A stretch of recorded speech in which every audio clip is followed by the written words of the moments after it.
Here is the NRD 515, the JRC NRD 515, which I've managed to add to my collection. Also on top is the 515 memory unit. I also have the 518 memory unit, which just has 3 extra buttons, so it has 3 times the amount of memory that this one has. This radio is particularly good on medium wave. It has a very nice feature here in that I'll put the volume up a bit. You can see here you can peak the signal. We're off the signal. There we're peaking the signal nicely there. So that's quite a nice feature which other radios do not have. So this is a very specialized medium wave receiver. Sorry about the shaking, but I haven't got my stand out at the moment, so I'm just holding it in the hand. I like the look of this radio in that it has sort of a military look. You know, the black knobs and the white writing on the black face. And the whole face on this thing is a casting, as opposed to the newer JRCs. This is the 525 which I have, which is plastic. So this is a much more solid radio. It has the normal arrangement similar to the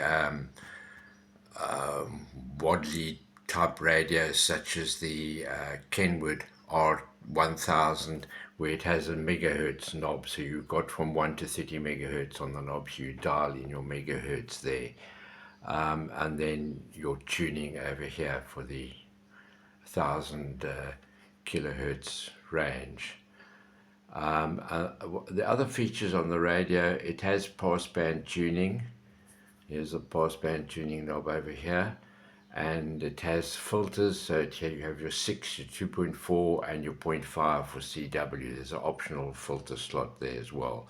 So it also has AGC fast and slow over there, and off, and your RF gain control over here.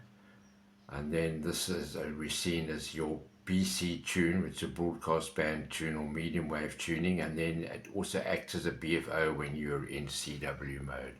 The mode switches over here. So you've got RTTY, CW, upper sideband, low sideband, and AM. Then also a nice feature is if you want to rapidly move from one frequency to another, you can hold down this sort of scan switch and it'll fast forward or fast reverse to a frequency. So that also helps quite a lot.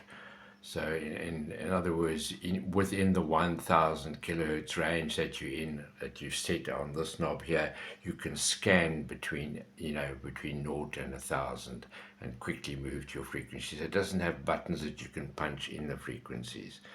So altogether, a very nice radio.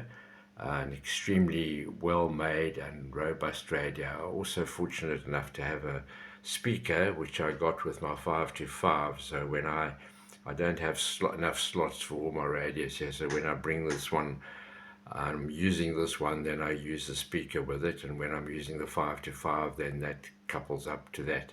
But at the moment, this is the radio that I'm using at the moment. As I said, I was very fortunate to obtain this radio because they're quite hard to find, especially with the memory unit.